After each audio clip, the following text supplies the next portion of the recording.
তামিম 3 তারিখ গণভবনে যে কি করছে, আমার শহীদ ভাইদের রক্তের উপর পাড়ায় সে গণভবনে যে হাসিনার সাথে একসাথে খাওয়া দাওয়া করছে বা যারা রাজনীতি করছে তারা যদি অনায়াসে এই বাংলাদেশে মাটিতে ঘোরাফেরা করতে পারে, তারা সাকিব কেন আসতে পারবে না? আপনি একটা জিনিস দেখেন, যারা আন্দোলন করছে সাকিব বিরুদ্ধে তারা কতজন ছিল?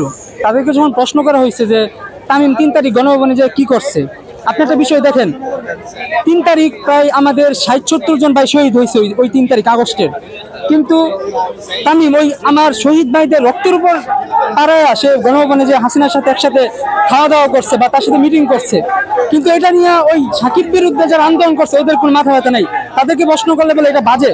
আর ওই দিন সাকিব বিদেশে অন্য একটা দলের সাথে ম্যাচ খেলে আর সাকিব অপরাধী হয়ে গেছে, আর তামিমের কোনো দোষ নেই। যদি সাকিবকে না খেলানো অবশ্যই আমরা আমাদের এই আন্দোলন চালিয়ে যাব, কারণ সাকিব এই বাংলাদেশের ইতিহাসের সর্বসেরা ক্রিকেটার এবং সারা বিশ্বের মধ্যে তার মতো সে যেভাবে 12 বছর বাংলাদেশের ইতিহাসে নাম্বার 1 অলরাউন্ডার ছিলেন, এটা কেউ পারে নাই। তো সাকিব না খেলালে আমরা অবশ্যই আন্দোলন চালিয়ে যাব।